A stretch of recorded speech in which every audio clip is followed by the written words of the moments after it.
Hello and welcome to the Brooklyn Rail's Common Ground. I'm Malva Kajali, the events assistant here at the Rail, and today I have the pleasure and privilege of welcoming Hala Alyan with Olivia Issa for a conversation celebrating the Arsonists City, which came out just a few weeks ago. Big ups.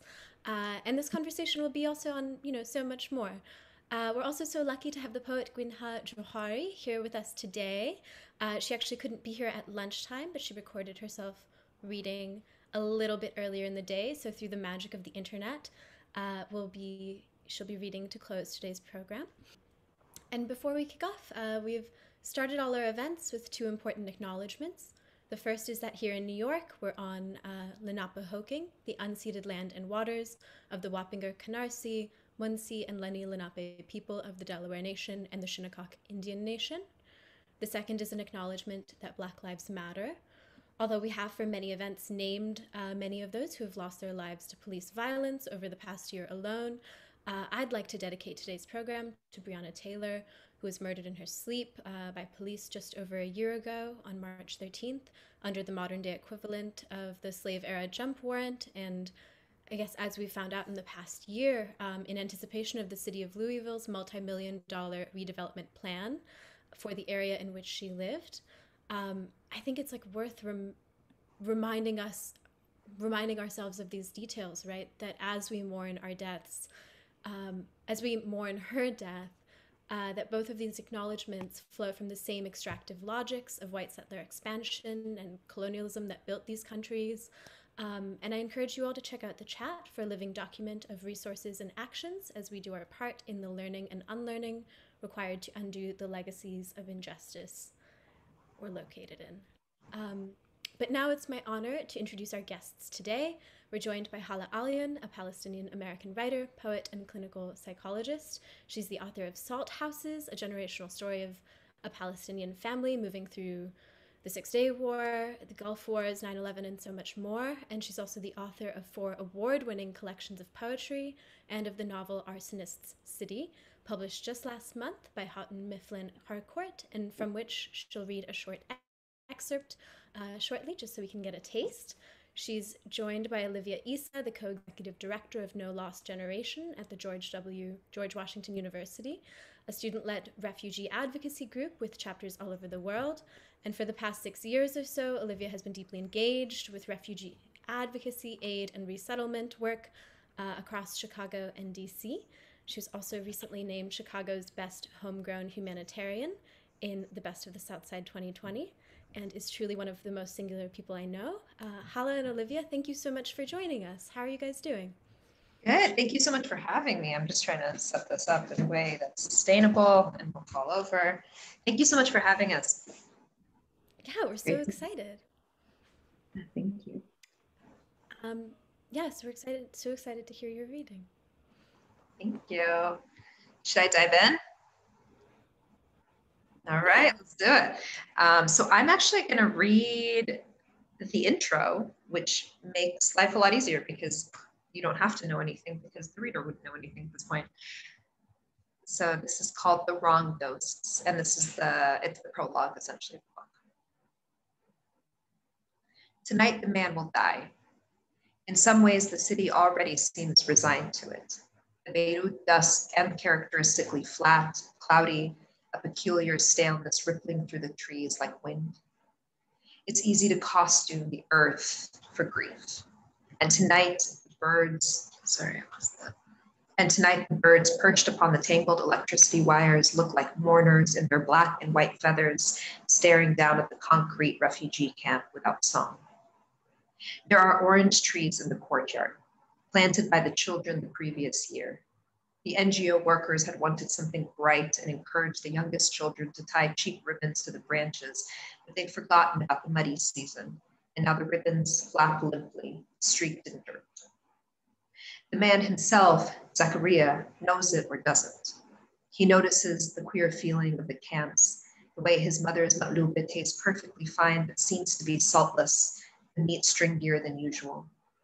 Notices his sisters gathered in the living room, cross-legged on the carpet, his mother's carpet, the one that had earned them a cuff on the ear back when they were children if they dropped crumbs or spilled Coke on it. You think my mama, Allah rest her soul, Allah take her and Allah keep her, hauled this on her back, all the way from Jerusalem to Ramallah, to Amman, to this God-forsaken armpit of the world so that her heathen grandchildren could spill soda on it?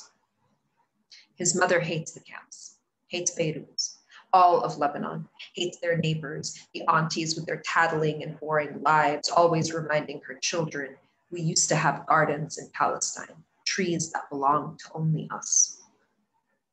His sisters are watching an Egyptian soap opera, one of their favorites, the one where the ingenue is kept from her love interest by his wicked mother. The scene is cracked from where one of his sisters, they always disagree about which one, threw a curling iron at it years ago, and it slices the starlet's torso in two as she cries on a park bench. What's wrong with you today? Zakaria's mother asks him. Nothing, he lies. I'm just not hungry. The truth is he's distracted. Something is nagging at him as it does when he forgets a song, a wispious tune tugging at him. He thinks of the house across the city, the one where his mother has worked as a housekeeper for 20 years, the one he spent countless afternoons playing in as a boy with the son of the owner. The courtyard there they transform into a battlefield, an ocean of sharks, lava. Idris was his first friend, his closest friend.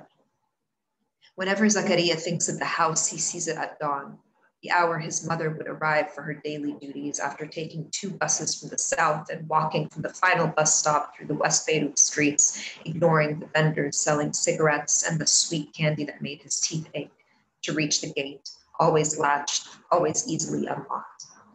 He loved playing with Idris, of course, but he also loved those first couple of hours when the house was still quiet with the sleeping family, when his mother would fill buckets with warm, soapy water to toss across the veranda, take down clothes she'd hung to dry in the day before, whispering to him, silent as a mouse. When he was alone in the courtyard, it became his.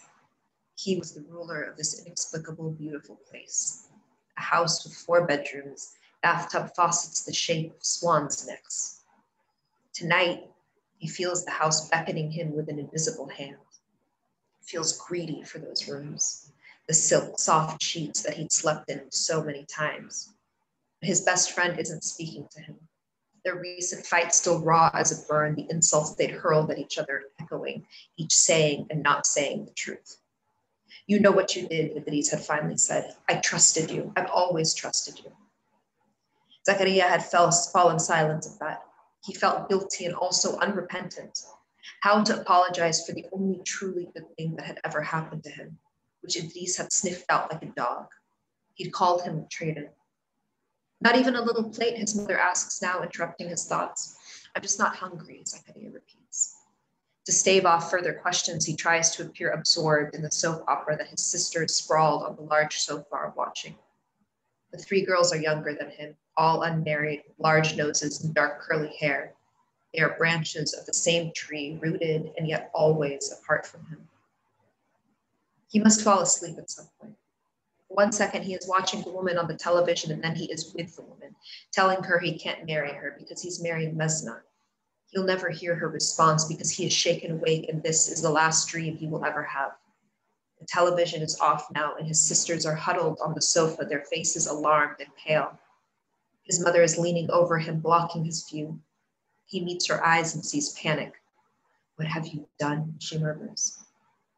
He tries to sit up, but she keeps her palms on his shoulders. What? He shakes her off. Mama, what? She finally steps back, revealing what is behind her.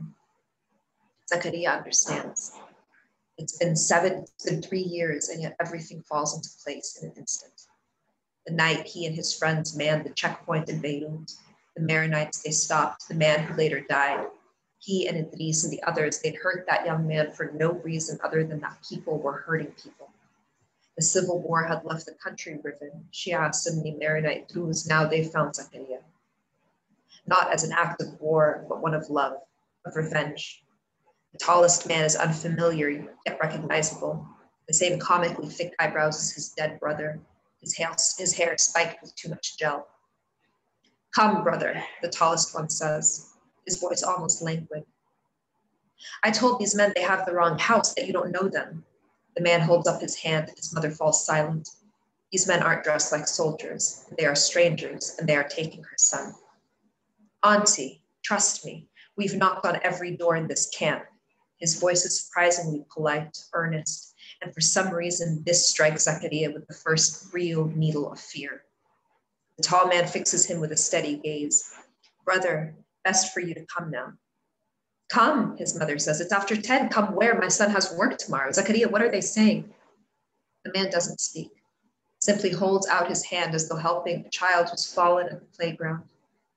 Zakaria moves like a puppet, tipping forward until his fingers touch the other man's, letting himself be pulled up gently, firmly, until they are standing a hair's breadth away from each other, so close that if this were a movie and they were different men in a different city, they might have kissed.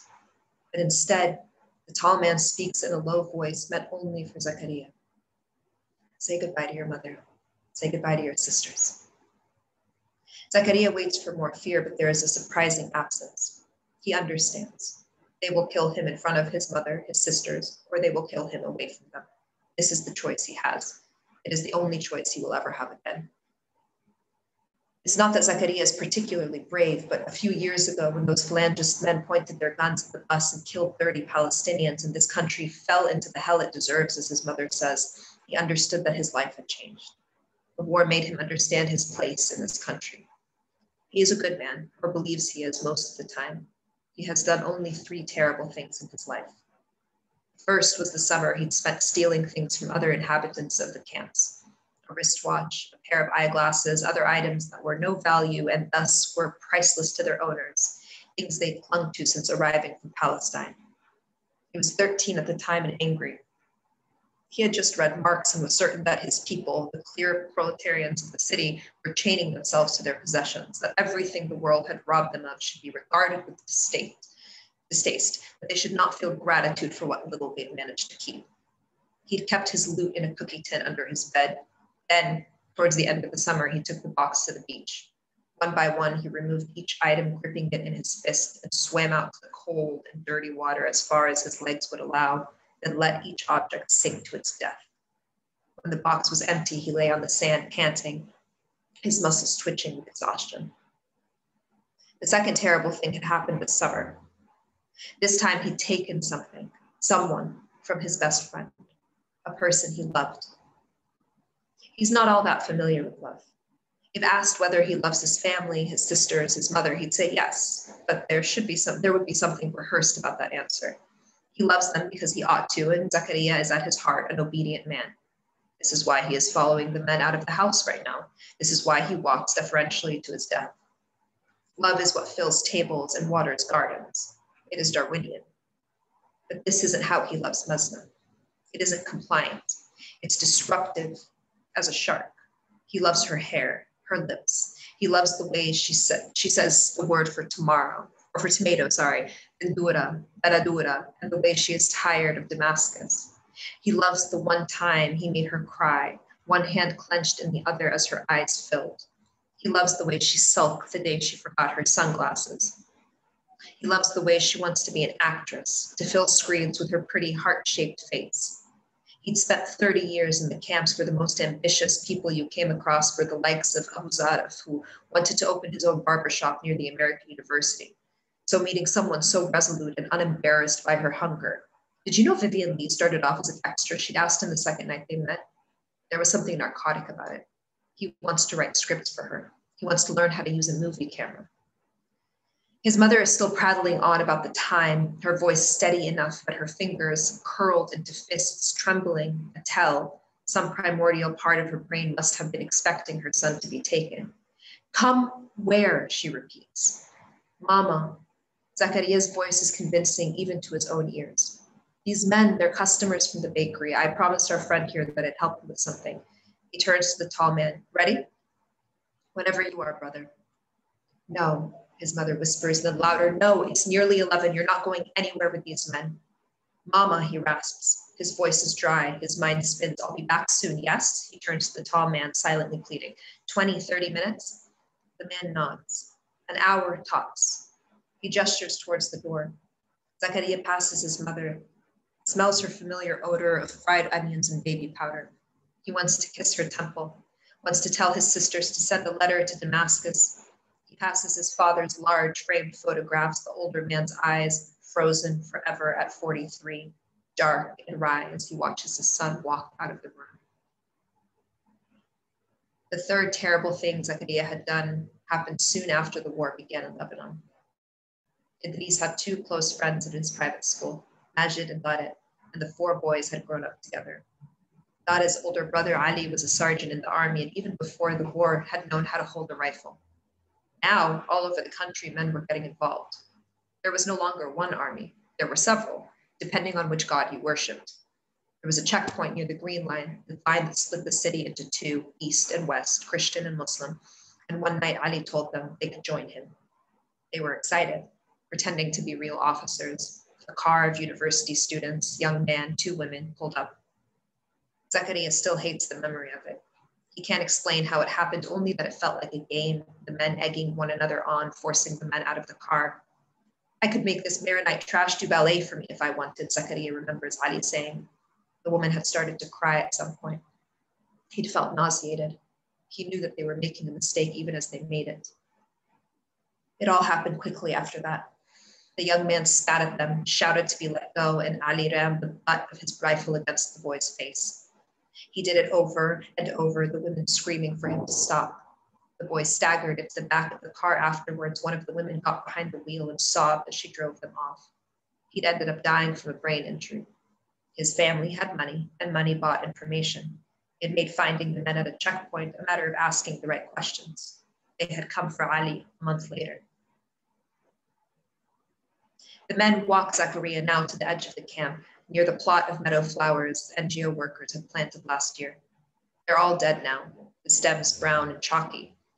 Zakaria thought the men would stop at the white gate, walk him to the city outside the camps, but no, they stopped at the flowers, everyone looking to the taller man, waiting for him to speak. The man says nothing, simply pulls a knife from his pocket and looks at it closely. This was my brother's, his voice breaks. Zakaria feels his knees buckle.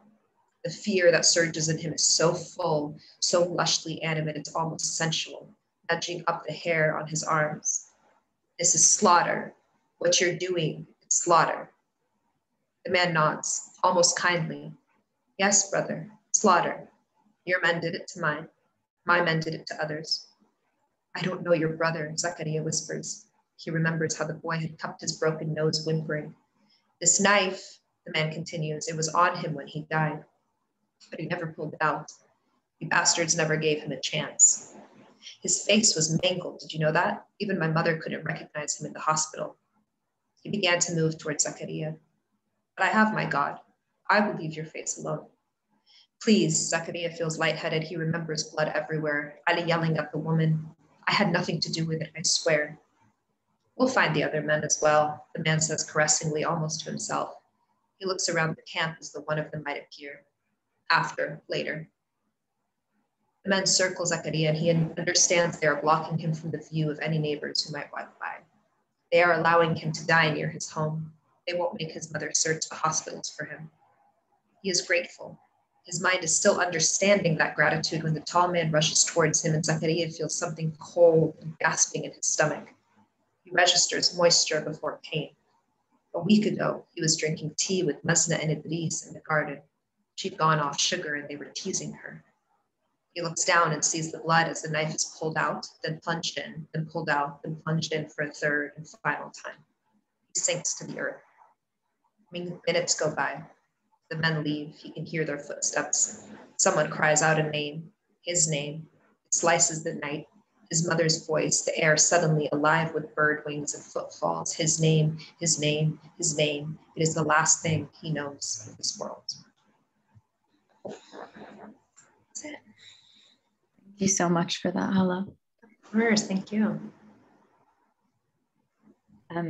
As you all, I'm sure, can tell from that reading, if you've not read the book already, it is deeply emotional, very moving, and touches on a lot of themes that I'd like to discuss today, including sort of family secrets, intergenerational impacts of war, Arab American identity and Arab monolithism in the US, sort of the intricacies of power dynamics in the context of displacement, and so much more. So I definitely want to get to all of those topics if time permits. Hala, again, This is my new favorite book, and I'm so grateful to you for sharing with us today. And to get started with our conversation, I'd love to hear just a bit about what inspired the initial idea for this book and maybe how your intentions for the story might have changed throughout the process of writing it, if at all. Yeah, of course. So this book started with a dream that I had towards the end of, around the time I was wrapping up my first novel, Salt Houses, and getting it ready to, I think it had been bought and we were doing edits and whatever. And I had this really vivid dream of when you have a dream where you're both the person and you're watching the person and you don't know who the person is, and it's kind of like a movie. This is the only dream I'm going to make you all listen to, I promise. I know it's really boring to listen to people's dreams, but long story short, I had a dream where there was a woman in Syria in the 1970s, and she was sort of coming of age and really wanted to be a Hollywood star, really wanted to move to California and be an actress. And I sort of dreamt this odd trajectory where she moved to California, but all of her dreams got dashed. None of it ended up happening. And she just kind of grew older and sort of bitter and resentful and all these things. And woke up and it was very odd. I wrote down everything I could remember and didn't really know what to make of it, and kind of went back to doing the edits I was doing for the first novel. I wrote a bunch of shorter fiction as that book was getting ready to be in the world and launching it and whatever. And then soon after was sort of like, I think I'm ready to start working on a longer project. What should I do? What should it be about, et cetera? And I had some stories that I've been working on that were centered around the expat community in Beirut, which is a very specific subculture in Beirut that I was very interested in, that I had kind of been a part of when I went to college there. And that I kept kind of being tugged back to the woman. And so I'd had a conversation with my editor at the time, and then a longer conversation with my brother where we were trying to, I was just like, I feel like there's a way to marry these two things, and I just don't know what it is, because it feels like one is taking place in the past and one's in the present and more modern. And then just kind of had this moment where I was like, well, what if the mother's what if the woman is the mother of one of the children that's part of this community? And then kind of from there, bulked out this idea of the family. I absolutely love that. And that initial dream totally feels like it was manifested very nicely in this story and through the character of Mesna. And so, yeah, for those who don't know, the story crosses generations and Lebanon, Syria, California, Texas, New York, camps in Lebanon, wealthier families in Lebanon. It touches on so many different, especially what came to sort of rose to the top to me was it just addresses a lot of power dynamics within all those spaces that I think we lose a lot of those conversations when talking about the diaspora in the US and displacement. Stories of displacement, I think, have a lot of power dynamics within them that it's not very easy to address outside of these narrative situations. Really appreciated the way you addressed the intricacies of power dynamics throughout the story. I think specifically some moments or some topics that stood out to me was the class dynamics in the US versus Lebanon. At one point, Mesna says, we've moved to California and I expected this life of wealth, but Lebanese, money in Lebanon does not always translate to money in the US.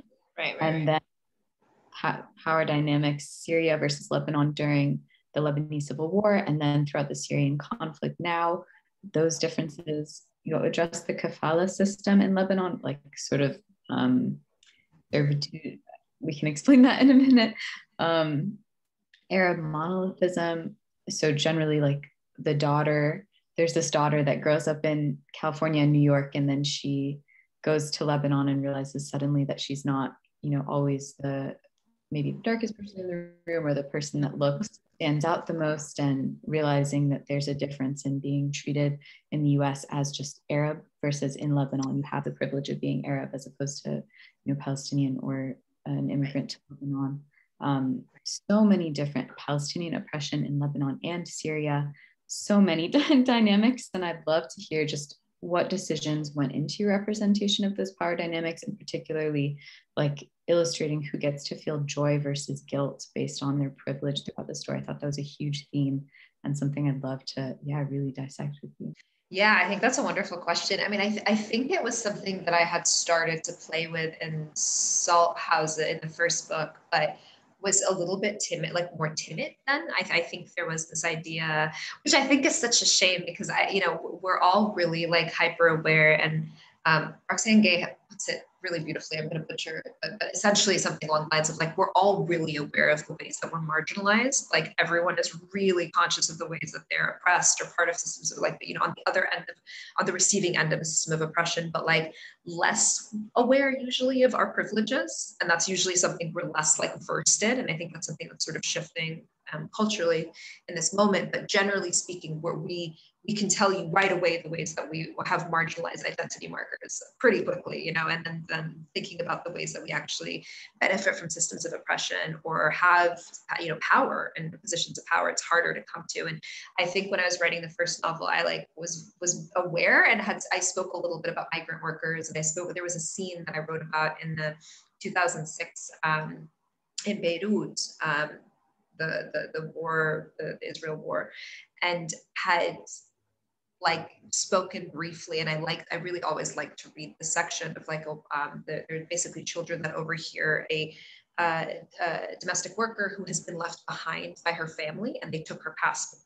And that was something that happened during the Civil War, during the 2006 war. That was something that happened to a lot of people that were left behind or dropped off at their embassies without any paperwork, without anything. And so I think and I would read that in certain spaces, and I would get a little bit of like, why of all the passages would you read this? Like there's so much that's being discussed here. Like there's so much about Palestine. There's so much about Beirut. Like, why are we talking about this? And I think actually that resistance might be a strong word, but that kind of like confusion about why that was even in the book or why I was drawing attention to it by reading that passage really made me feel, I think, more committed in this book to be like, no, I want to write about all the things. And there's no way to write about any of this. Like it would not be like, I think of this book in a lot of ways as like, I've said this before, but like kind of like a love letter to Beirut. I can't write a love letter to Beirut without also writing about all the ways that people are marginalized and oppressed in Beirut, and all the ways that people, you can be on both ends of the same system, right? So the same people that are suffering because of different systems of oppression are also doing the oppressing. So it kind of felt, it was less a decision. I guess it was more of a decision to just be honest and try to tell a story as in as full-bodied of a way as possible, which sort of required speaking to those dynamics as well. Yes, absolutely. I think that completely makes sense. And yeah, again, I think you just illustrated that so well in the book. And so I'm wondering, as you have these conversations, and I know the book was just launched, but maybe as you were in the process of writing and recently since it's launched, as you have these conversations, I know you have received awards for, Arab American writing and everything. And I recognize that these conversations can be really challenging, especially given the current situation in the Levant of Syria, Lebanon, Palestine, Palestinian territories. How, if at all, how have these conversations been hard or easy, or what reactions have you gotten from the Arab community and Arab American community to your work specifically when addressing these sort of tensions? Because it can be hard. It can be hard. I mean, I think it can be hard, but I think that the fact that it's hard is a larger symptom. Like, I think it's like powers that be want this to be hard, want it to make it seem like we can't have both conversations, or that they can't dialectically exist in the same breath, as though there can only be one most oppressed person in the room, and kind of like hierarchy of suffering. Like, I think that I think even that idea that those conversations can be hard comes from this like a sort of like capitalist model of scarcity, that only so many people can claim something, or only so many people can claim, being oppressed or whatever. So I felt very fortunate in that, for the most part, the circles that I belong to, or the circles that I have conversations with, have been very supportive. There has been a little bit of like, I wouldn't even, again, I'm trying to think of the right word, maybe prickliness, like a little bit of prickliness of like, well, like, like, do you have to show that? It's kind of like showing someone a beautiful house and then also showing them the room where you dump everything in to make the rest of the house where it's like, I think we have to speak about that room. That room is part of the house, and it's also part of like the legacy of how the house was built. We learn, when you think about different parts of the world, what was called the developing world, right? So different parts of the world, like the Levant. I mean, where do people think we learned those things from? From occupiers. There are models of ways of treating different groups of people and exerting forces and being and kind of maintaining certain power dynamics that is part of a much larger system than just the one that exists in Beirut. So I think it neither serves us to only focus on the fact that because there's a little bit of a magic trickness to it where it's like, look over here, this is just a capitalist thing, this is just the occupiers thing. But it's like, well, no, but you're also taking people's passports when they come to work with you. That's not just that's a thing that's happening in your house. And we need to be able to articulate that. We need to be able to speak about the kafala system, both in terms of a larger systemic phenomenon that is very much in line with occupation and colonialism and all of these things, and also speak to it as a thing that you as a person are doing within the confines of your house. So I think there's been a little bit of prickliness around the conversation, but I think for the most part, the tide really feels like it's shifting, especially, and I think in Beirut, there's a lot of activism around kafala system and abolishing kafala system. So I think it's a much easier conversation to have, I think, now than even a few years ago. Yeah, I do believe that. I'm glad to hear that that's been the reaction for the most part. I was definitely curious about that.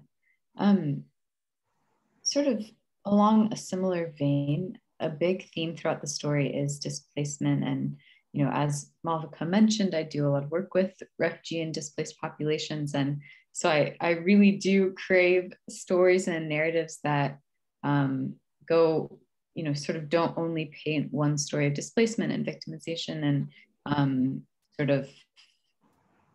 focus on pity instead of multidimensional stories. And this is possibly one of the best depictions of displacement and displaced populations that I've seen. And so I'm curious about, what sort of research you did. You drew on to tell these stories, what came from personal or family experiences, if at all, and sort of the nuances you hope to relay to readers. One theme that I really focused on was the idea of who gets to rebuild and who is left behind in those processes of building. There are many steps, just for the audience, there are many steps throughout the story of during the Lebanese Civil War. Folks are being displaced. Obviously, we opened the book with a Palestinian man in a camp that is a generational impact of displacement, but also see even the present day. A Syrian woman is seeking asylum, and that impacts, someone who's feeling like she's left behind in that process. So just how you created those narratives, and if there was a lot of research or more personal experiences that went into telling those. Yeah, I think the research, it's one of those things where the research has been living, right? So I think part of it is the research has started just from my own kind of existence. And really the very first thing that happened to me in my life was kind of,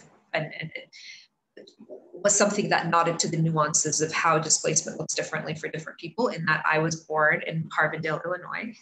I lived there for a week, and then we went back to Kuwait, which is where my parents were living. Because the way that the system works, it's patrilineal. You get whatever passport, or in my case, lack thereof, because my father just had the Palestinian papers. And so my mother was kind of had the foresight to be let's try to get this girl a passport, and did. We went back to Kuwait with no intention of ever living in the West. So that's the thing that's really important, is I always say, it's I'm first gen and a half. I don't even know what I am, because I had the passport. So there's a ton of privilege, and that unlocked a lot of doors, but we were, for all intents and purposes, living in Kuwait. That was going to be our life. And then when Saddam invaded, my parents sought asylum. And so in that case, just even from that first thing that happened in my life, I become both an immigrant and not an immigrant because I had a passport, right? And so already now we're talking about displacement getting sloppy because there's levels to it, you know. There's also and I try to talk about this in the book, where it's like, I have witnessed as a therapist, as someone who works with folks that are refugees or seeking asylum or whatever, and also just in my personal life, like there's the displacement that's cushioned by wealth. There's the displacement that's made easier by passports. There's the displacement that's made that comes with some cushioning because wherever you're going, you have an aunt there, or you have your cousin's neighbor there, or you have somebody who can help, you know, find you a job or whatever. And there are displacements that are not. You know, there are displacements that are without any of those things, where it truly is, you are dislocated, you are removed from a place, and there's no real net to catch you. So I think in terms of research, part of it has just been personal. Like, I think I've just been really interested growing up, like watching how different friends of mine or family of friends or family members, honestly, how their experiences of being dislocated completely different depending on the places they went and who was there to receive them.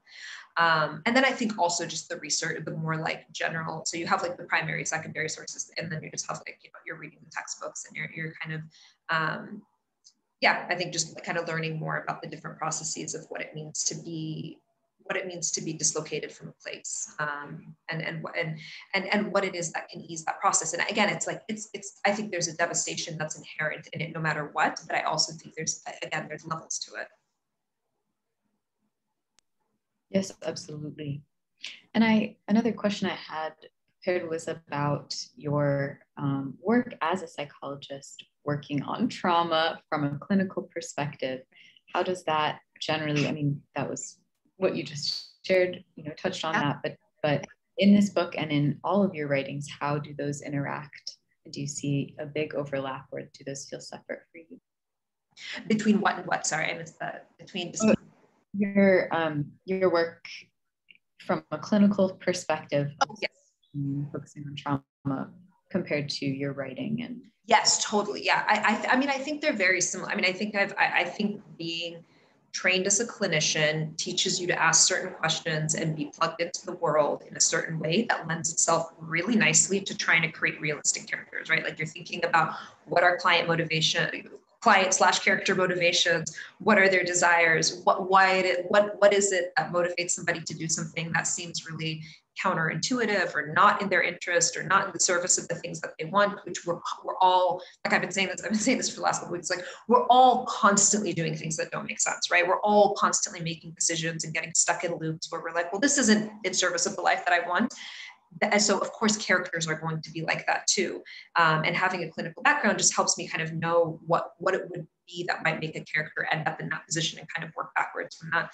I think in terms of the displacement and the immigration, I think I'm constantly seeing people, like, or just through my clinical work, seeing the different things that, again, buffer, like, facilitate and bring ease to the displacement or the immigration process, and things that make it harder. And so, because I'm around and having conversations, and folks are entrusting me with their stories on a regular basis around, like, you know what, like, I was walking down the street and I heard like just a snippet of a song, and it like brought me back to Damascus because there was an Arabic song and there's this neighbor in the neighborhood and we started talking. It was amazing to get to speak Arabic with someone, like the things that bring ease and the things that can lift like somebody that's new to a country's heart, versus that all of the intense linguistic and institutional barriers that exist when you first move to a place where it's like, literally, where do you buy furniture? How do you what is a post office? Like, how do you figure out how many coins you need on a bus? Like, there's so many things that you have to learn when you move to a new place.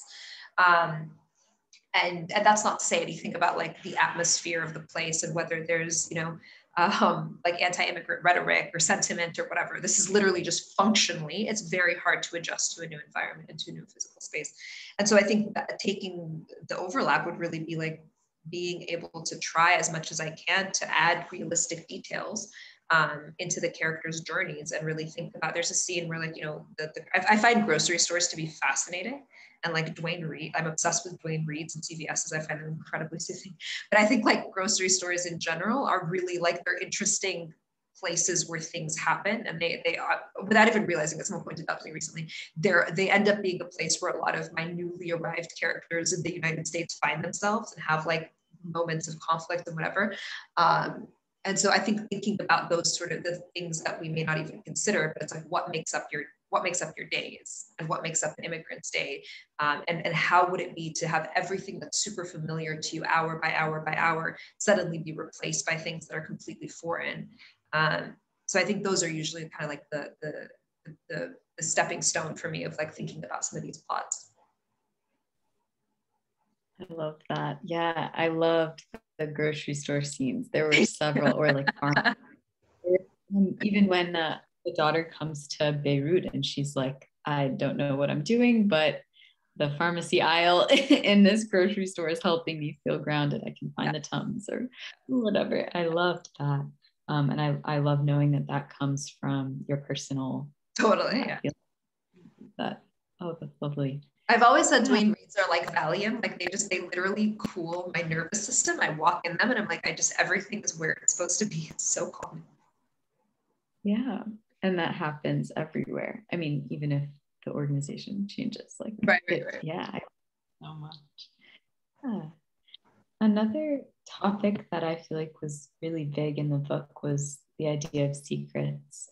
Throughout the whole story, these secrets are woven, and we, the closure of the book feels like a bit of resolution around secrets, which I appreciated. And there's a lot throughout the story about family, all having their own secrets and all understanding them, but refusing to talk about them. And I'm wondering, if there are topics addressed in the book that you wish there's more communication about within families or generations or the communities you exist in.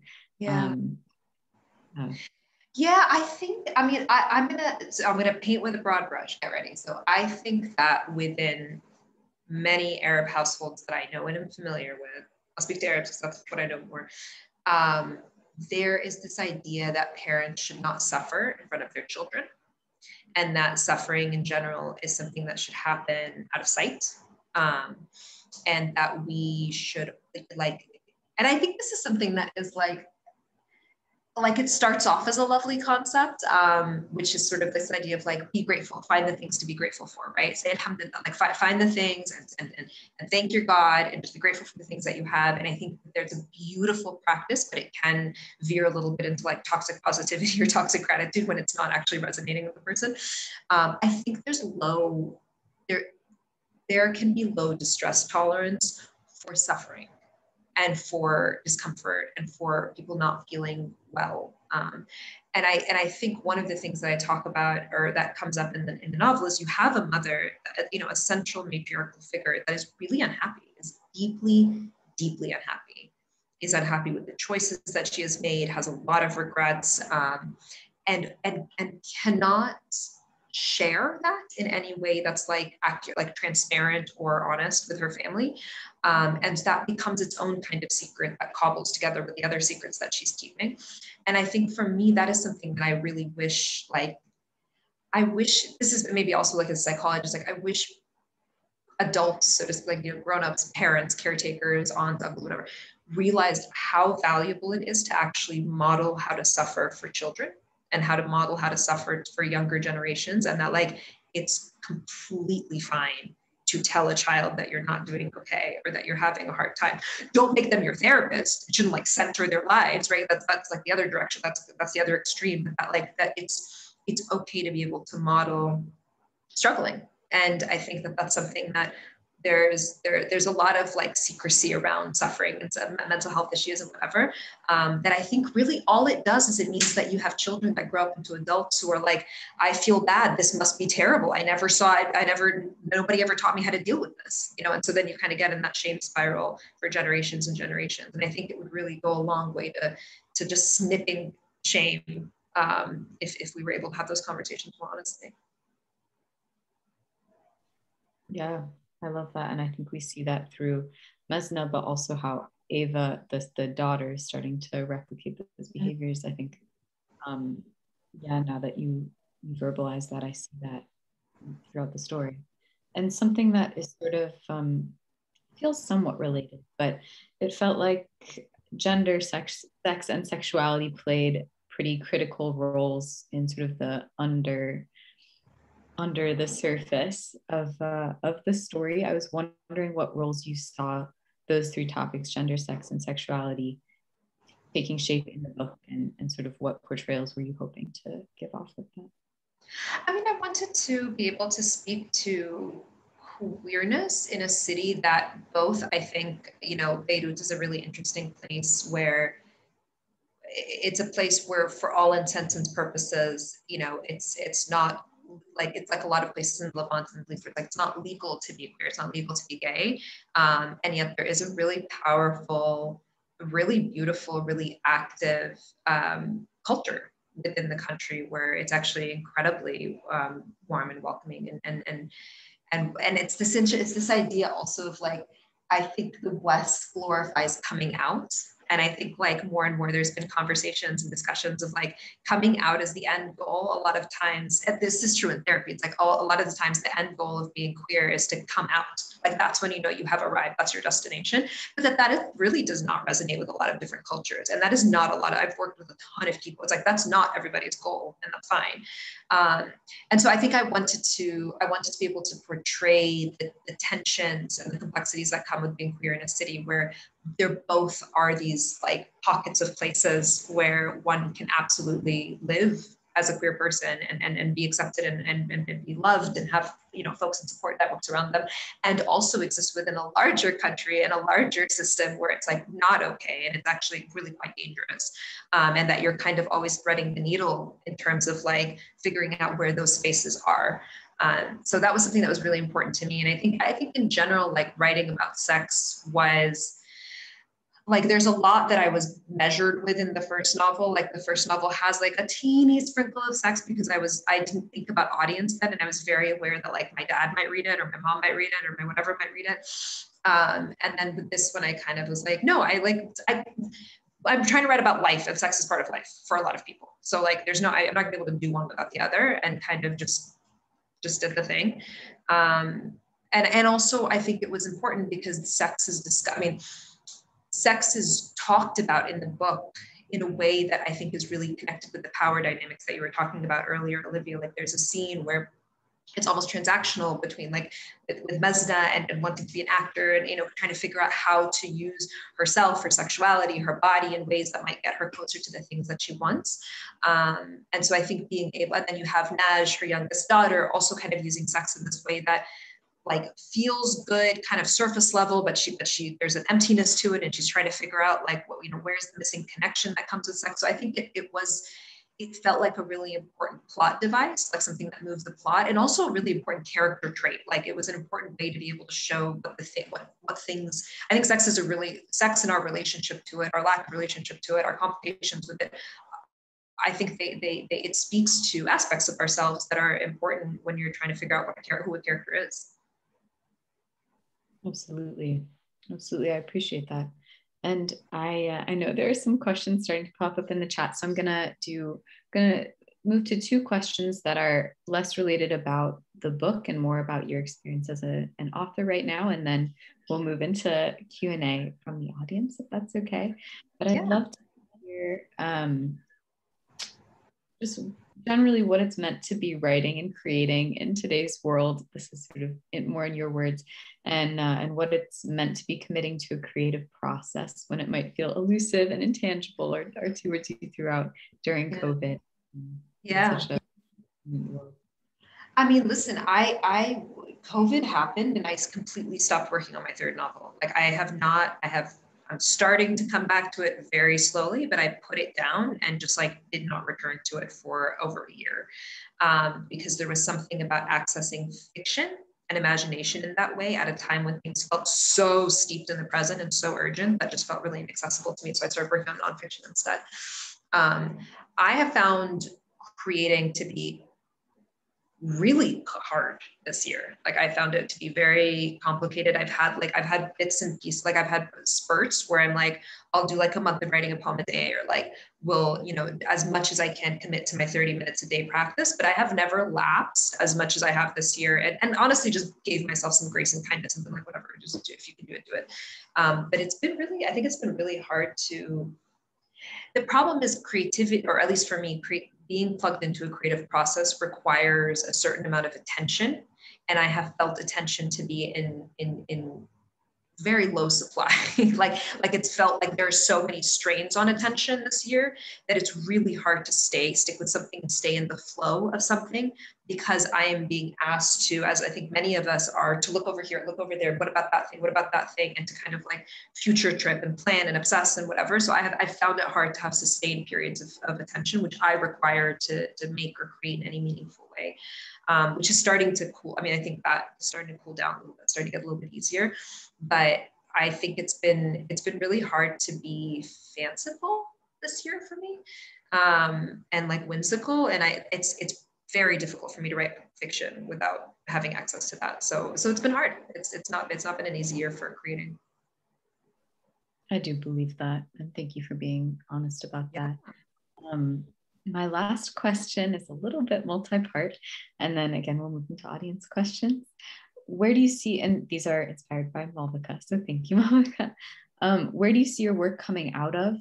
So in terms of like, if there are writers or artists or creators that you love, if there's anything specific that you're reading right now, and in terms of inspiring the next generation of writers, if you have any advice for young writers, particularly young people of color who are looking to do meaningful work in spaces that might not feel always very accessible. Totally. I mean, I think the writers that I have like sort of given me permission to create in the way that I do were, when I was younger, starting off like Amy Tan, reading Amy Tan very like Joy Luck Club very young, and being really kind of blown away by everything that was contained in that book.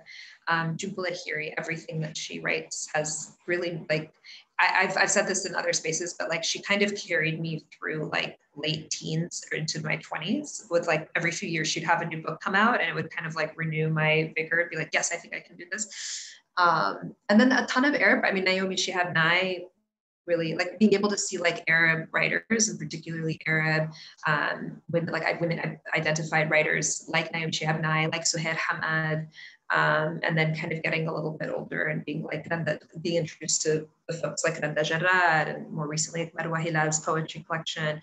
I think that's helped a lot. It's really been a wonderful thing to see that modeled for me, and I'm very grateful for that. I don't think there was any shortage of like literary ancestors who've paved the way for people like me to be able to create work and have that work be received well.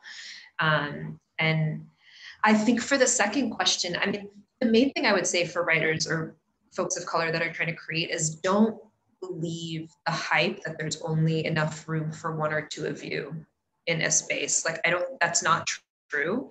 And I think that it's not even something that anyone directly says, but I think it's very much like an idea that we have, just through like, I think, well, I say it like it's a mystery, because there's been tokenization for, I don't know, however long, like, yeah, it's somehow we came across this idea that there's only enough room for like one of us in a certain space. You can only have like one Palestinian, like female writer. You can only have one, whatever. It's really not true. And it's especially not true now. Like, I really think, speaking of like changing tides, like I think that the publishing industry is really paying attention to what folks want and what folks read. And even just from a business model, I think there's a writer named Mira Jacob who wrote something really beautiful about this, where it was like, even just from a business marketing model, like pay attention, because this is actually what people want to read. And I think there's something really powerful about that, and very accurate too. So I think I would not believe this idea, if you come across it, that there's only enough room for one or two of you. And then I think the other thing is, this is honestly my advice for anyone doing anything. It's my advice for myself right now, because it's been like a period of time of not being as creatively plugged in as I like to be. It's like, you have to constantly renew the lease on the process, on why you want to do this thing, because you don't have to. And frankly, far fewer people than you think care if you do. You know what I mean? Like there might be a handful of people that like your work or like rooting for your book, but like nobody really cares, right? So if you can't find the thing internally that makes you want to do this, and that has to be process-based. It really has to be journey-based. I know it's such a cliche, but if it's results-oriented or destination-oriented, you will be disappointed over and over again. So finding a way to plug into that process on a daily, if possible, even if it's just writing for a few minutes or reading for a few minutes, like something that reminds you on a daily basis, like why this thing? What is it about this particular kind of alchemy that matters to you? I absolutely love that. Settled very nicely with me. Thank you so much, Hala. And thank you, everyone. We're going to move into audience questions, but Hala, I just wanted to, again, thank you for all of your responses and being willing to be vulnerable in this conversation. I really appreciate this and appreciate the opportunity. Thank you for the questions. They're amazing questions. Olivia, they were so thorough. Yes. So exquisite, so lyrical. Thank you both so much. This has been like truly a fantasy and a dream to have you both in conversation together. I feel like I'm the scammer who pulled it off. But thank you so much. And yeah, we're going to open into audience questions. I have a sort of beautiful question from our very own Jess Chen that I would love to open with. So Jess, you should be able to turn on your microphone now. Thank you, Hala. Thank you, Olivia. My question is related to what you said about displacement. I was reminded about something the actor Stephen Yeun said about always feeling in between or without an anchor or a home base. And so I was wondering, in your practice as a writer or as a poet or as a clinical psychologist, what kinds of activities or things help to ground you or serve as that grounding force? What a beautiful question, Jess. Thank you. I think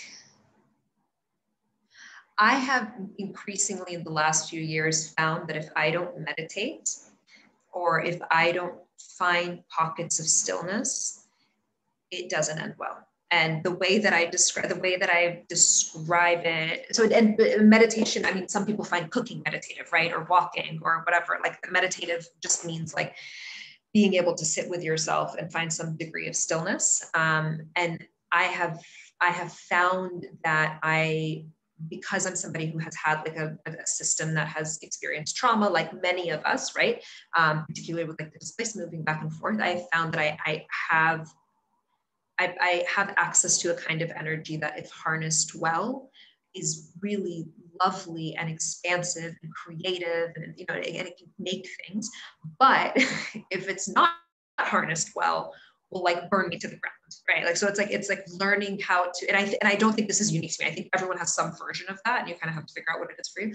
So for me, being the thing that usually distinguishes which direction it's going in is curiosity and being able to harness attention properly. And so being able to be curious about the world around me, being able to actually be in my life and be paying attention to things in my life makes a massive difference. So I think for me, taking walks, meditating, taking showers, and like actually paying attention to what it's like to take a shower. But I mean, it's the short answer would sound ridiculous, which is to live my life, but it's kind of the truthful answer, which is to actually be present in my life and actually attend to it. To read things that remind me why I like to do this, to listen to music that's inspiring. I think anytime I engage with art in a meaningful way, I'm reminded that I'm part, and what a privilege, like what a beautiful thing. I'm part of this long legacy that has existed since the beginning of time, of humans being like, we feel something, it's too much, let me make something with it, right? Like it's like a really beautiful thing. And I think the only way to really access that on a daily basis is to connect with, in whatever form, like it's painting, it's photography, whatever, with things that people have made because they have felt something and not known what to do with that feeling. I think there's something about that that's really steadying for me. And Duane Reade, honestly, see, I wasn't joking. Duane Reade is very grounding for me. Like, I mean, what is it about Duane Reade?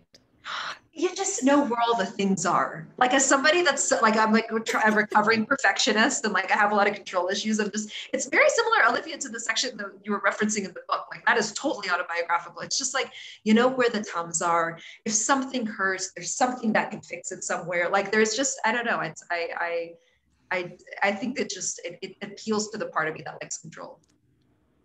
I love that. Right away, I know we're off to a great start. I also wanted to say I was a little starstruck earlier, but I completely feel you about like this. I feel like we grew up in the syllabus and the pedagogy of like Amy Tan, Jhumpa Lahiri. Like these are all the writers that I feel like for a 15-year period, like they were the taught POC immigrants. And I feel like maybe I caught the tail end of it right before the floodgates burst open. And now it's you, it's Kaveh Akbar, it's everyone. Right, but I feel like there's something very specific about the way that Amy Tam and Jhumpa Lahiri like together. I recently like now to make this all about myself, but I recently have been really great. Okay, so I've recently been really bemoaning all the writing I did as like a child and a teenager that I never archived, couldn't find, didn't take seriously. And I was going through my father's house and I found like little bits of a short story that is only saved because I'd like written it out by hand, to give to a boyfriend. And I don't have the typed version, and I was reading it and I'm like, this is Jhumpa Lahiri fanfic. Oh my God. This is a way that we like recirculate recirculate the kind of like the trauma that Jhumpa Lahiri is, the trauma and the sweetness that she is. She's sentimental for her parents' trauma, and she's sentimentalizing it and like putting it out, with knives. And then, I'm reading it and you're reading it. Everyone's reading it as a little girl, and it creates its own little, I don't know, it's a gravitational pull. Absolutely. And you're right. And we're sentimental for the thing that she's sentimental over. Like there's this sort of like mirroring that ends up happening. Yeah, that's really beautiful. And kind of like a lineage. And then I wonder what it must feel like to be, for a person to be 20 now or 15 now, right? When it's the world has opened up a little. Yes. But thank you for indulging that. Our next question will come from the next question will come from Lynn Crawford, who always has a very beautiful background as she moves around the different spaces in her house. So I'm very excited to see what it is today. And Lynn, you should be able to turn on your microphone now. Let's see. I can't thank you enough for that beautiful reading, and I very much look forward to reading the book. I've never been to Lebanon, but I've been married for 30 years to a Lebanese man who has a very large family here, and we have a lot of visitors. So I hear the stories, and what you said rings very true. What struck me, this might be obvious, but the scene that you read is a familiar scene. There's sort of a triad of, the innocent mother, the son maybe got himself into something, and then this guard. But what you did was you so beautifully illuminated the psychological complexity in that short bit of those three different people. And you took a very traditional scene and you made it completely unusual and specific. And I just wanted to tell you how much that inspired and it was just beautiful. But I think it also helps people understand when these things happen, if the characters are portrayed in such a complex way, right? Instead of which side am I on? And sometimes someone's not a bad person, but they're stuck in a job or a peer situation, or, so it really also helps, besides being beautiful writing, with understanding the scene you're trying to depict. Yeah. Thank you so much, Lynn. That really means a lot to me. Thank you for that. I really appreciate that. Yeah, I think there's definitely something to be said for like, I was talking about this a couple of days ago about how like a lot of the characters in this book do really unlikable things. They do really kind of like shitty, not cool things. And that I love when a character is somebody that does those sort of things, because then the onus is on me to try to work backwards and understand their context. And then an even bigger onus is to communicate. So first I have to find the like kernel of empathy for the character and what it is that brought them to that. But then I also have to try to find a way to get the reader to see it too, right? And to get the reader to kind of understand, even if you don't end up loving the character, to kind of understand what it is that brought them to that place, and what it is that made them make the choices that they made. Thank you. It was really wonderful. Thank you, Lynn. I appreciate that. I look forward to reading the book. Thank you. Thanks for reading it. We're so excited. We can like read all of her work together in the little Detroit, New York book club. Our next question comes, long question from Beirut, from Saba.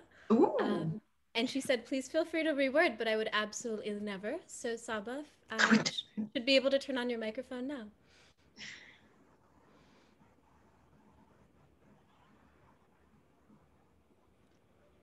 Give it a moment.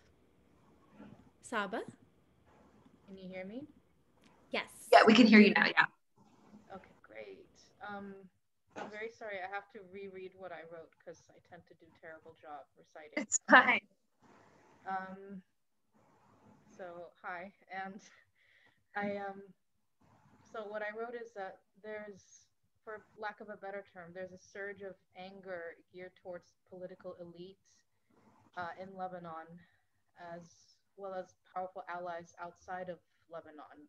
You're thinking Iran, Saudi Arabia, and so on, which has become more outspoken shortly after the October 17 uprising began. And I myself felt more anger towards people living or managing outside of Lebanon and the region. I know that the anger requires context to explain it, and that it's not entirely, I guess, right to feel angry at people I know nothing about.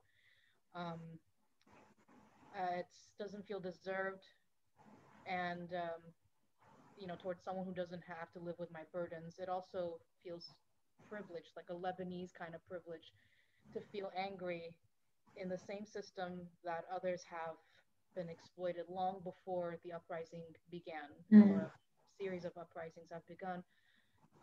And I wonder if you felt this anger, or if this resonates with you in any way. Yeah, that's really beautiful. That's a really, really complex and nuanced question. Thank you for that. I think I have felt that anger. I've also felt that I felt on the other end of that anger from family and friends that have not had the opportunity to leave Lebanon. Like, there's a lot of people that I know that are there and are like, must be nice. I mean, they don't say it that way, but essentially, you know, to go back to the question that Olivia was asking earlier about levels of displacement or levels of being dislocated, like, you know, I came to do grad school, and I came, like, that in and of itself, the fact that I could come here to do grad school, right, and then have like the ability or the option, primarily because I had a passport, to stay. Already that's something that a lot of the people that are in a lot of the friends that I have that I went to AUB with that didn't necessarily have that opportunity or the ability. There were a lot of people that went for a couple of years and then had to go back, or because of Zuruf and their circumstances, they come and then they have a family member that they have to go back to, or somebody that they have to go and take care of. And I think especially now with the inflation, with the economic crisis, with everything that's happening, like there, I think, is a lot of justified, I would say very justified anger towards the elites of, you know, in multiple different ways, right? So like the corruption that happens in the political system, so the sort of political elites, the elites of folks that kind of come and vacation and leave, right? So I've heard that a lot too.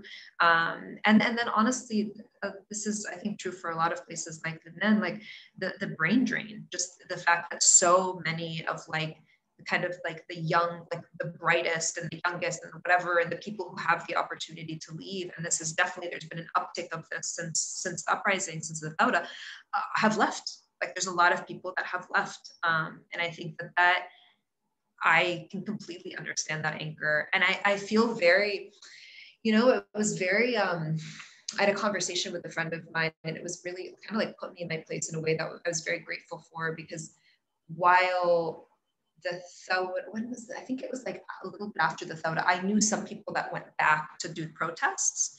And then like they went back to the West or whatever. And I know a lot of people, I have a lot of friends that are in Lebanon that were like really weren't fans of that. You know what I mean? That were like, you came kind of for your photo op. And this is a complicated issue, right? Because that was not their intention, and they really wanted to be part of the revolution and whatever.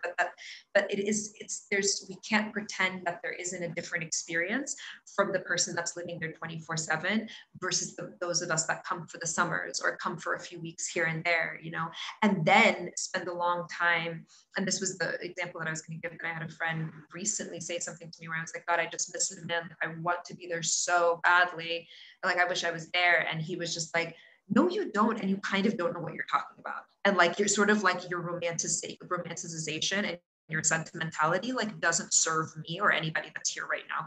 And it was really like a very I had a moment where I was like, oh my God, you're totally right. Like, I don't know. And I am this, there is this just like, I am in a way kind of in love with this idea of longing and wanting and like, you know, sort of like wanting to go back. But that's not the same as being there 24/7, whining, you know, making like having your salary, then having to go fight with the banker for 3 or 4 hours to get your salary, to be able to pay your rent, to do this or that. Like, that's not the same as actually living there.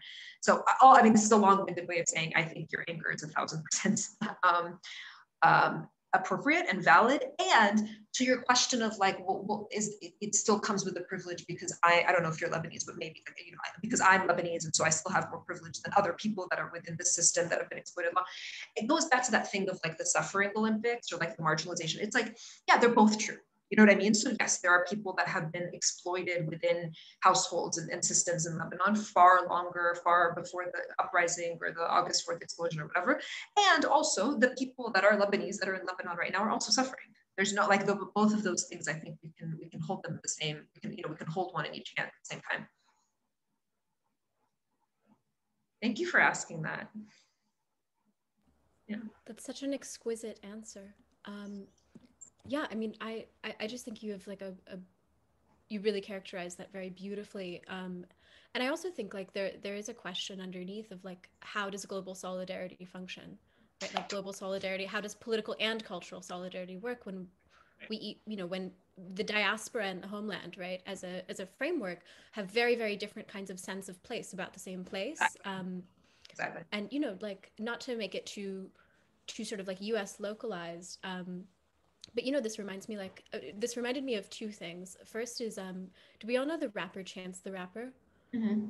So Chance the Rapper, I wrote a beautiful think piece, or like a set of tweets or something years ago, when he went to, as an American citizen, to visit the Israeli occupied West Bank. And he sort of wrote about how he you know, to sort of stretch this onto like the way we frame ourselves as like marginalized or not, he had sort of described how he thought of himself as like, he would go there and he would feel a sense of belonging and a kind of like cultural identification, not for cultural purposes, but because he's a Black man in the US. And you know, going to the West Bank, he thought there would be a set of affiliations, and when he arrived, he felt that it was like much the contrary, that he might be like a deeply oppressed Black man in the US, but he arrived carrying the US empire on his back, and like those are the relations he entered with, right? And like that was like the substantive part of like, that's the thing he travels with. But I mean, I guess what you were saying really kind of resonated with me about like the experience,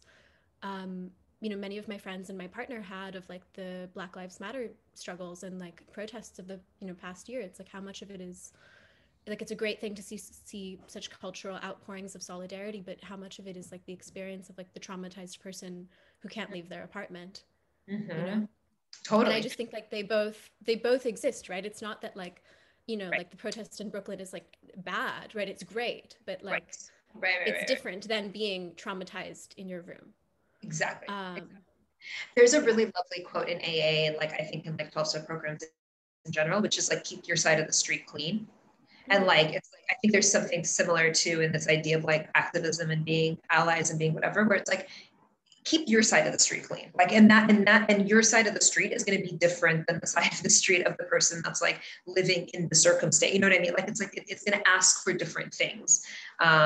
And I think kind of trying to think of it that way, it's sort of, I don't know, I feel like it unlocks things a little bit more, especially, because I think about the diasporic part of it too, and sort of yeah, kind of like diasporic tourism and like this idea of like being able to hop into a place and then leave. Like, you know, it's complicated. Yeah, absolutely. Now I'm becoming more aware that as we've gone on, more and more questions have poured in. So I'd love to go next to the fabulous Charlotte Kent. Awesome. Hi, thank you so much for your reading and for some of the comments you made. This is a slightly lighter question in some ways, but it actually comes from in the context of, you know, so many anxieties that have been experienced, you know, within a personal or on a political level or the combination of the two. I was wondering if you ever find yourself seeking out escapist literature, whatever that might mean to you. And whether you rationalize it or whether you just embrace it, and kind of in keeping with that, whether you then find yourself having to limit it. In other words, whether you have to put a stop on that, if you do it at all. So I do more escapist television, but one thing that I love reading like Good Housekeeping magazines in the bath.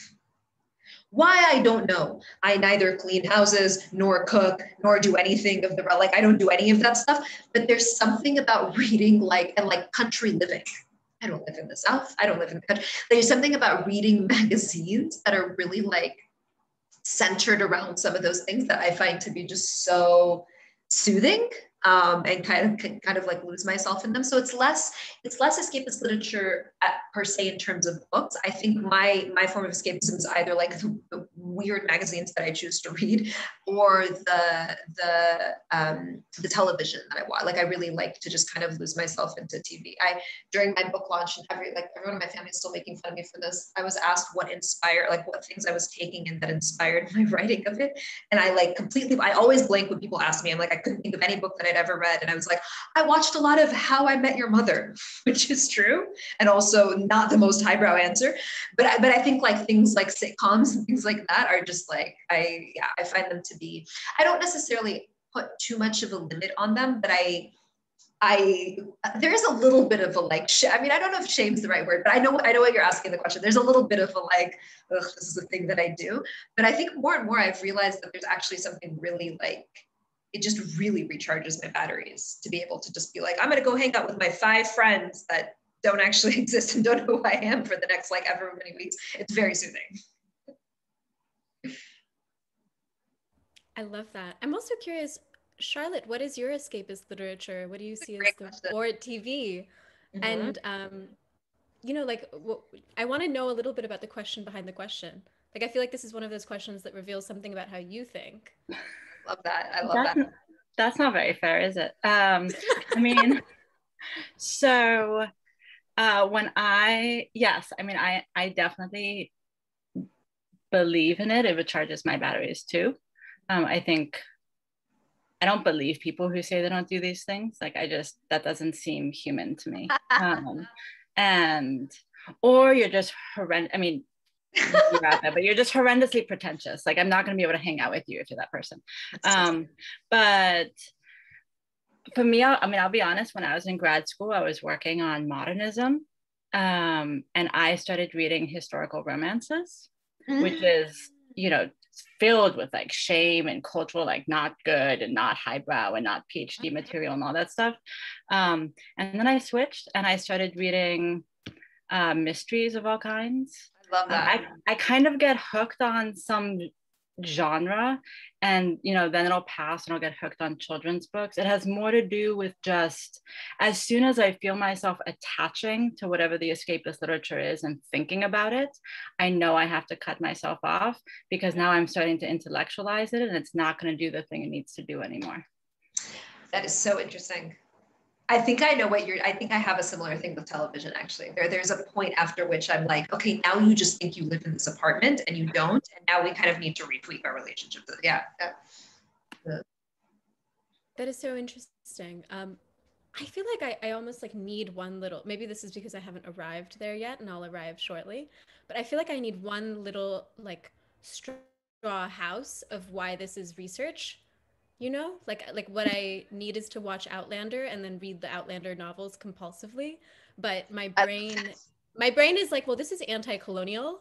Like, this is like, a bond of solidarity and affinities for you historically. And yours, like, this is about like getting rid of the British and like, Right. like I need like one little thing to like justify it and then I go crazy. Right.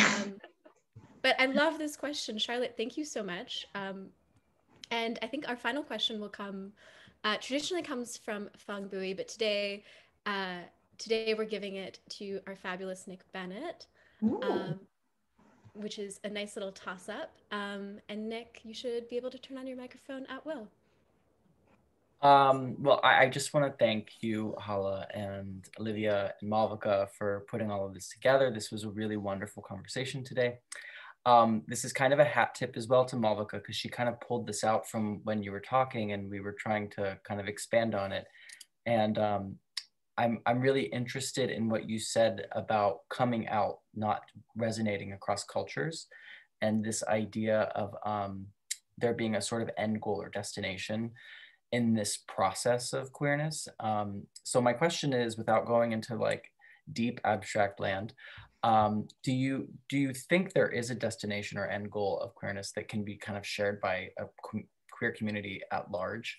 And that might kind of connect what you were saying before, kind of about like your side of the street, my side of the street, sort of like what is your street, but the compounded part of that is, how do you sort of relate to that for yourself in your living life, and how does that connect to the characters you write and sort of their trajectories?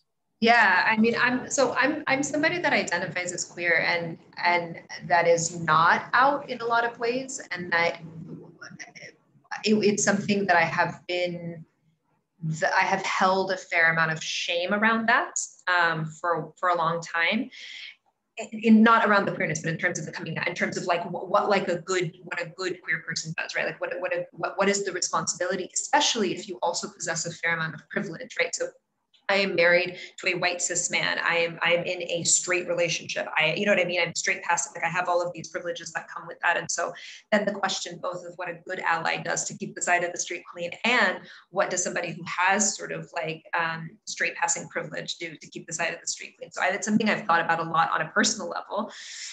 And I think what has happened over the years is because of the clinical work that I've done, because I work a fair amount with particularly queer Arabs or queer Muslims. Sometimes that overlaps and sometimes it doesn't. And doing a fair amount of work with folks and realizing that this model, so I can speak to it from a clinical psych model, right? So I that's kind of, I'll speak to it from what I know. There is a lot of rhetoric in the clinical psych fields of like, you are trying to get the person to individuate, right? You're trying to get the person, the goal of white Western psychotherapy is to get the person to be independent, to get the person to be able to live the life that they want to live fully and authentically. And that when we take that model and apply it to queerness, a lot of the time, what comes with that is that we are trying to get the person that's queer to come out, right? To live their life authentically and transparently. And in doing that, I think first of all, I think there's a lot of value judgment put on what transparent or what authentic means, right? Because I think that the therapist is then kind of deciding what those terms are. And I think a lot of people have been bullied into coming out, frankly, when they didn't want to come out. And I think there's a lot of folks within different, it's very much the idea of coming out being the correct route for somebody that's queer feels to me very much a symptom of like whiteness and Western, like Western ethos, kind of, that you are an individual and that you're going to figure out what your life is, and you're going to tell people if they don't like it, they can fuck off, and you're going to go live your life. And again, that's not to say that there aren't people of color or people from different cultures that have done that and want to do that. It's to say that there are many people from different cultures and different backgrounds that are like, I don't want to tell people to fuck off. I love I want to be able to still go to like hang out at my parents' house. I want to be able to like still be in contact with my siblings. I don't want to, that's not necessarily my goal. That there is and we can call it I hate these terms, but like collectivist values, right? So like there is still at its core a value for a lot of folks that are queer that I work with that are like, no, I want to keep the family like relationship intact. I don't want to introduce that to it. That is not something. I know my mom, I know my dad, I know my whatever, I know my aunts, I know my village back in Jordan or whatever. I know how they're going to take it. It's not going to end well, and I don't. That's not a war that I want to fight, right? And so then, like your question of like, what is kind of so then there's that, and to go back to dialectics, and the desire to be able to be queer, the desire to be able to live the life that one wants, to be able to love the people that one wants to love, and to be able to have the relationship that wants to have, though that becomes oftentimes the thing that as a therapist, I'm sitting in the space with folks with, right? So it's like that I want to keep my relationships intact. I do not want to introduce this element to them. And I also want to be able to live my life as a queer person. So then the goal, you know, if we're going to think about it, like what are we working towards, is it's imperfect and it's messy. And I know that it's not, the person is not ultimately getting all of the things that they want. I recognize that, you know, but what it ends up looking like often is, where are the pockets of places and spaces and people and community where you get to have that quote unquote authenticity, or get to be out in the ways that you want to be out, where it's important for you to be out. And then what does that mean in terms of continuing to be able to be in contact with your family, with your friends, with your whatever, who are not going to be people that you have these conversations with. So basically, how can we find a way for you to live a life as authentically, as authentically in whatever way you define it as possible, given that these are essentially the lines in the sand for you in terms of the folks that you will and won't have these conversations with, right? So I'm very like blunt with my clients, my patients, where I'm just like, I recognize that this isn't perfect. Like, I recognize that in doing it this way, that there is something to mourn here. There is something to sit with here, because it doesn't mean that everybody in your life gets to know every part of your identity or every part of your life. And there is something tragic about that. But I've long since kind of come to this conclusion that I can't be the person, nor can therapy, nor can these models be the people that decide what the right way is to be queer, what the right way is to live through, what it means to be authentic, or what it means to be like truly queer or whatever. Like, I just think that that's, it's only broken more hearts than it's helped, I think. I just want to thank you so much for talking about that, because I mean, we talk a lot about whiteness and maleness, and that applies to most queer history. So there's still a lot of undoing of those things within queerness. So thank you so much. It's my pleasure. Thank you for asking. I feel like you should be on like once a week to talk us through our lives. No, but it's so nice. I just want to jump in for a moment. As you were speaking so beautifully, I guess like I'm also reminded because I have very, very many of the same dynamics with like coming out versus like having a kind of like cultural identity. It's not really a versus, but something that I think about a lot is that like coming out was not characterized as like a metaphorical you coming out, you tell people what's up, like until very recently. And like Samuel Delaney writes about this quite frequently, that like, or used to, but that like coming out used to literally mean you're just like coming out into queer society, right? You're coming out into these closed backdoor rooms. You're coming out into like whatever that room looks like, but it's not like a social proclamation of transparency and like, here are my cards, right?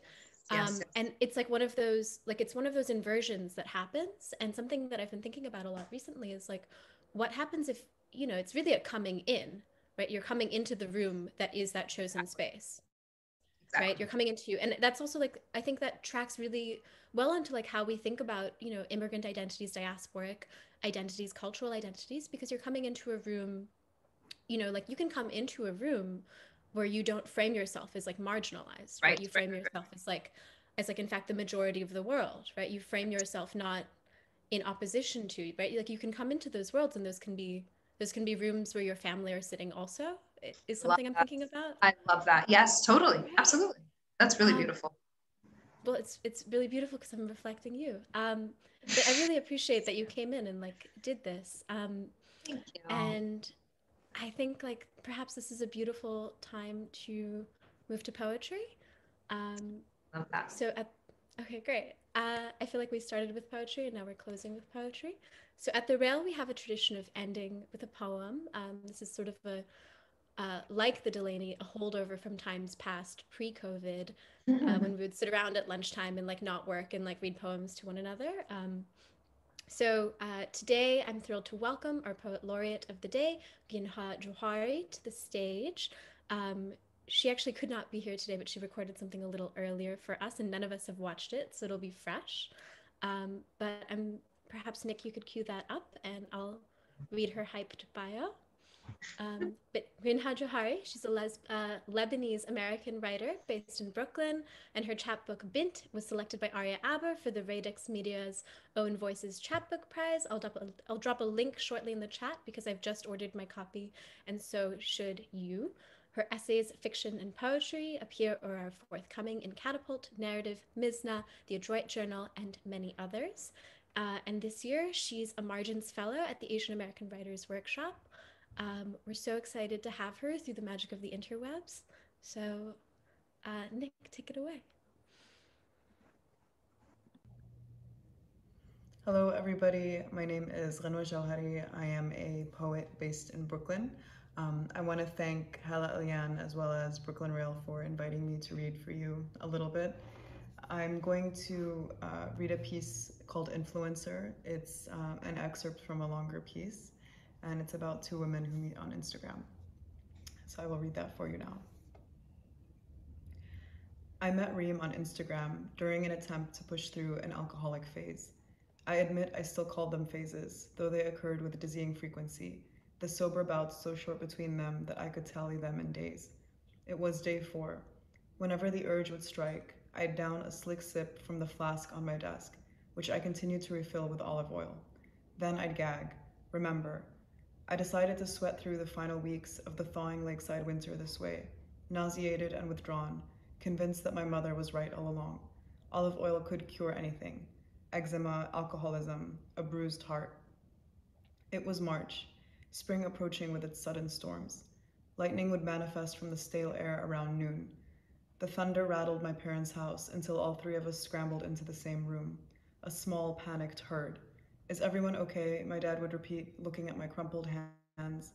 Everyone is okay, my mother insisted for me. On day 4, a bad downpour began uprooting the seedlings and bulbs my parents had carefully planted in the backyard. They rushed out to save what was left. The peculiar beauty of this scene stunned me, their hunched, drenched forms in love, handling the tiny greens with two-handed vigilance. Inevitably, I thought of Beirut, viridescent bottles of almaza pitched in the sand, a watermelon cooling in a stream, the green of the garbage trucks. My parents smacked out triumphant high fives in the sunroom when the plants were safe. As they dried off, I flew upstairs to the oil. In maroon lipstick, I outlined my mouth, scrawled extra virgin on the flask, propped it between my legs, and posted the photo, a cast cipher. The notifications bubbled in succession on the lock screen, and my thumb plucked through passively until it recovered a message, someone I mutually followed but did not know. She'd sent my post back to me. True, she wanted to know? I fumbled with the phone. I started typing, then stopped. Before I could respond with any mystery or sarcasm, she clarified. I mean you, not the flask. I know that's oil. That's the point, isn't it? I tried that once. Made me sick. I liked both messages. Hesitantly, I put the phone away. The storm had picked up outside, the wind swirling our porch chairs into a corner. I watched as our neighbor hurried inside from his parking spot across the street. When he saw me in the window, he waved, a gust of wind inverting his umbrella to a sharp V. In a week, I would book a flight to meet her. So thank you guys so much, and I hope you will check out the rest of the work from Brooklyn Rail as well as from Hala and all of the great readers that they sponsor and support. Yay! That's so fun. Oh, I really feel like I'm in the future. I love her so much. Yeah, it's amazing. She's very incredible. I dropped the link in the chat. Everyone run to buy a copy of Bint. It is a beautiful chapbook. If I can just say, it's a beautiful book. Definitely buy it. Anthony in the chat says it's a masterpiece. Yes. But thank you so, so much. Thank you to you, Olivia. Thank you, Hala. And thank you, of course, to all of you who tuned in today. Oh my gosh, we had a question. I forgot. G.E. Schwartz wants to know about the cover art. Oh my gosh, that is a great Did you pick question. this? So I didn't pick it. It was presented to me, and I forget the name of I forgot the name of the person that did it. It should be in the inside. Malvika, if you open it, it should be in the inside flap. But it was actually the first thing that was presented to me. GE, like it was they were like, here's a mock-up, and I was like, I love it. Like it was just so. I felt like it kind of has this like confetti / fire sparks vibe. I love that it was at night. I love that there's a courtyard. There's 3 figures smoking, which for me mirrored the siblings. The colors just, yeah, it's really fiery and beautiful. And yeah, I was very, very happy with it. It's Greta Sibley. Greta Sibley did this, GE. I just think it's beautiful. Like, look at the sociality of the people in the atmosphere. Exactly. Yeah. Yeah, they did a really wonderful job, the publishing house. Yeah. It's gorgeous. Well, thank you so much for this fabulous conversation. Thank you to everyone who tuned in, everyone who was here, Charlotte Kent, especially, but everyone else as well. And yeah, we're celebrating the Rail's 20th anniversary this year. So as a nonprofit organization, if you enjoyed today's program, please consider making a donation to keep the Rail and our special projects free, relevant, and independent. And please join us again tomorrow when we're joined by artist Sam Moyer and the Rail editor-at-large, Tom McGlynn. We'll conclude with a poetry reading live from Martin Corliss Smith, and that will be, as always, at 1 p.m. right here in the Zoom. Other than that, I'm just like so happy to have you all here. I'm going to send you all an invitation to unmute yourself if you feel like you have anything to say. But this was so beautiful, Hala. Thank you so much, Olivia. You're amazing. Thank you. Thank you, Olivia. Thank you, Malvika. Thank you, Nick. Thank you, Brooklyn Rail, and to everyone that showed up and asked questions. It was really, really lovely. This is wonderful. Thank you. Thank you. Thank you. Thank you, Hala. Thank you, Olivia. Everyone. Thank you, everyone. Happy Thursday. Happy Thursday, gang. Thanks, Olivia. Thanks, Hala. Thank you. Enjoy the youth. Well, I'll send you all an email about our book club to come. But shall we break for lunch? Sure. All right, bye, gang. Thanks, Olivia. Take care, everyone. Bye.